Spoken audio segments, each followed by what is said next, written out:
એ પૂછડી આપણે રમવાની સીઝન આવી ગઈ. ગંજી ગણપતિ આયો બાપા રીધી સીધી લાયો.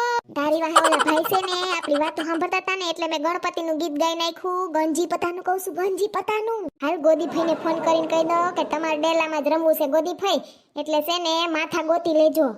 ને ઓલી નીમુડીને તો કેવું જ નથી, ઘરની જીતવા માંડે ને એટલે એમ કે ઓય માં માર હાથર દુખે, ઓય માં માર ઢીંઢણ ટસાક્યું થઈ ગયું, ઓય માં મન કોરતર થાય છે, ભાગવા માંડે ફોટ. હાલો ગોદીભાઈ, સોનલ બોલું. એ કહો તમારા ડેલામાં માથા ગોતી લેજો આપણે ગંજી પતે રમવા હાટું હો ને. હા ને ઓલી કોડારી નીમુડી ના કેતા, બહુ કોડા કરે કા. હા ને સાંભળો, બાયુને એમ કહેવાનું કે જે સાની રહોડી હોય ને એને કે ફરજિયાત બધાયને સાના રૂપિયા કાઢવાના, બરાબર ને? મારે સા ના પીવું હોય, મારે 10 રૂપિયા ફરજિયાત કાઢવા પડશે તો માંગી હું કઈ નહીં કાઢું. મારે મારા ગોદીભાઈનું ઘર છે કા.